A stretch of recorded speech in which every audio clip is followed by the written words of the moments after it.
तो दोस्तों इस प्रश्न में हमें इन तीनों को आपस में बराबर दिखाना है, यही हमें सिद्ध करना है, ठीक है ना। लेकिन हम लोग इस प्रश्न 5 में जितने भी क्वेश्चन हल किए हैं उसमें केवल 2 ही पद था, लेकिन यहाँ पे 3 पद है। तो हम लोग यहाँ कैसे सिद्ध करेंगे? तो देखिए हम लोग इनको 2-2 पदों में तोड़ लेंगे। सबसे पहले हम लोग इसके बराबर इतना दिखाएंगे, फिर इसके बराबर इतना दिखाएंगे, 2 प्रश्न हो जाएगा। फिर इसके बराबर इतना दिखाएंगे, 3 प्रश्न हो जाएगा, ठीक है ना। तो यहाँ से हम लोग केवल 2 को सिद्ध करेंगे, इसके बराबर इतना दिखाएंगे, फिर इसके बराबर इतना दिखाएंगे। जब हम लोग ये दोनों सिद्ध कर लेंगे तो तीसरा ऑटोमेटिक सिद्ध हो जाएगा, यानी इसके बराबर इतना, ये ऑटोमेटिक आ जाता है। ये कैसे आता है ये हम लोग वीडियो के लास्ट में जानेंगे, ठीक है ना। तो सबसे पहले हम लोग पहला क्वेश्चन यहाँ से बना लेते हैं। तो यहाँ पे हमारा पहला क्वेश्चन बनेगा इसके बराबर इतना, ठीक है ना। तो हमने इसको यहाँ पे लिख लिया है। अब इसका हम लोग LHS पद लिख लिए हैं, ठीक है। अब इसको हल करके हम लोग इतना लाते हैं। तो यहाँ पे देखिए tan A बराबर होता है sin A बटा cos A। तो चूंकि स्क्वायर है तो sin स्क्वायर A हो जाएगा, फिर बटा cos स्क्वायर A हो जाएगा, ठीक है ना।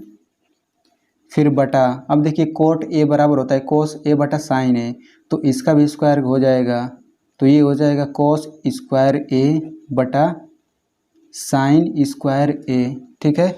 अब इसके बाद से देखिए हमें क्या करना है, cos स्क्वायर A का 1 में गुणा करेंगे, तो ये हो जाएगा cos स्क्वायर A, फिर प्लस ये हो जाएगा साइन स्क्वायर A, फिर इसका बटा cos स्क्वायर A, फिर ये मेन बटा।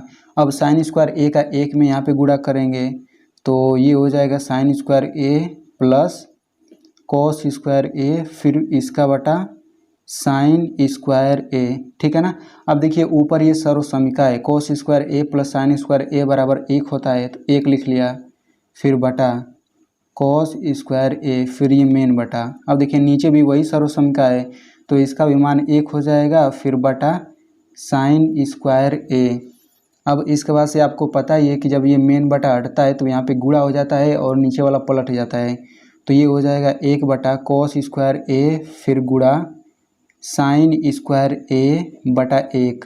तो ऊपर 1 में इसका गुणा करेंगे तो साइन स्क्वायर A हो गया ऊपर, फिर नीचे cos स्क्वायर A हो जाएगा। तो इस तरीके से इसे हम लोग डायरेक्ट लिख लेते हैं tan स्क्वायर A। तो आप लोग देख सकते हैं ये जो है tan स्क्वायर A के बराबर यहाँ पे आ गया, तो ये हम लोग लिख लेंगे RHS।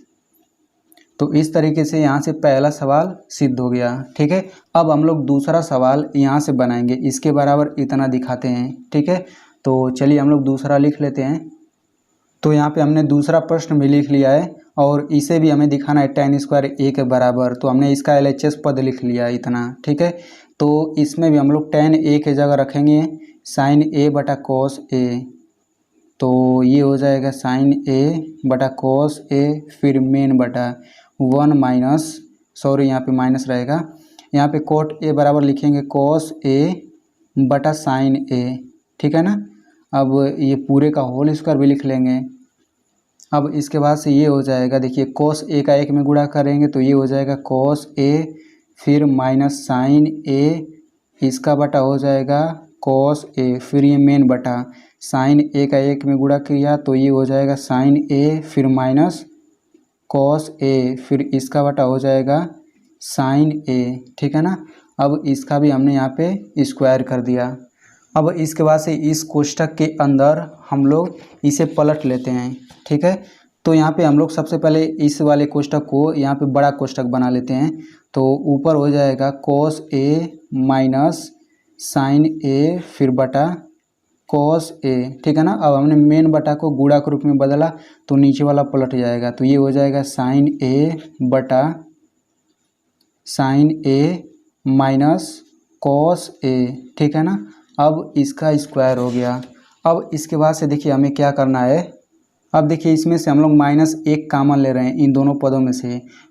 तो हम लोग किसी भी पद में अगर कामन लेते हैं कोई भी चीज़, तो हम लोग जितना कामन लेते हैं उतने से हम लोग दोनों पदों में भाग देते हैं। तो -1 से सबसे पहले cos A में भाग देंगे तो ये हो जाएगा माइनस cos A, फिर -1 से माइनस साइन A में भाग देंगे तो minus minus plus sign A। तो -1 हमने कामन लिया तो ये इतना आ जाएगा, फिर बटा cos ए हो गया। ठीक है, अब नीचे हम लोग वैसे ही रहने देते हैं, साइन ए बटा ये हो जाएगा sign A minus cos A, फिर पूरे का होल स्क्वायर। तो आप लोग यहाँ पे देख सकते हैं कि sign A minus cos A यहाँ पे भी है और यहाँ पे भी sign A minus cos A, तो ये पूरा कट जाएगा। ठीक है ना, तो -1 का इसमें गुणा कर देते हैं। चलिए गुणा नहीं करते हैं, ऐसे ही लिख लेते हैं, -1 गुणा ये हो जाएगा साइन ए फिर बटा कॉस ए पूरे का होल स्क्वायर। ठीक है ना, अब इसके बाद से देखिए -1 का स्क्वायर 1 हो गया, फिर गुणा साइन ए का स्क्वायर करेंगे तो ये हो जाएगा साइन स्क्वायर ए, फिर बटा कॉस ए का स्क्वायर करेंगे तो ये हो जाएगा कॉस स्क्वायर ए। तो यहाँ पे आप लोग देख सकते हैं कि ये हमारे पास हो गया tan स्क्वायर ए, जो कि RHS के बराबर है। तो इस तरीके से हमने दोनों सिद्ध कर दिया। अब हमें ये तीसरा सिद्ध करना है। तीसरा हमें क्या सिद्ध करना है, हमें तीसरा ये सिद्ध करना है कि इसके बराबर इतना है। ठीक है, तो यहाँ पे हमने 2 तो सिद्ध कर दिया। पहला इसके बराबर हमने इतना दिखा दिया, दूसरा हमने इसके बराबर इतना दिखा दिया। अब हमें ये दिखाना है कि इसके बराबर इतना भी होता है। ठीक है ना, अब देखिए हमने पहला दिखाया था कि इसके बराबर tan स्क्वायर ए है और दूसरा हमने सिद्ध किया था tan स्क्वायर ए बराबर इतना। तो यहाँ पे देखिए दोनों जो है tan स्क्वायर ए के बराबर है, यानी tan स्क्वायर ए बराबर इतना है और यहाँ पे भी देखिए tan स्क्वायर ए बराबर इतना है। तो जब दोनों tan स्क्वायर ए के बराबर है तो हम लोग इसके बराबर इतना लिख सकते हैं। चलिए इसे हम लोग अंकों से समझ लेते हैं। जैसे मान लीजिए हम लोग 4/2 को हल करें तो ये किसके बराबर आता है, 2 दूना 4, 2 बार में कटेगा। वैसे ही हम लोग अगर 6/3 को हल करें तो 3 से 6 में भाग देंगे तो 2 बार जाएगा, 3 दूना 6।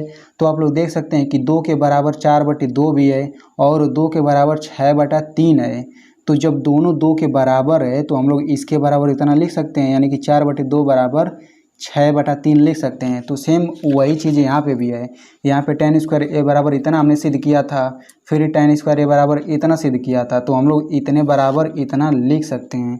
तो इस तरीके से तीसरा प्रश्न भी सिद्ध हो गया। तो दोस्तों आई होप आपको ये क्वेश्चन बहुत ही अच्छे से समझ में आया होगा।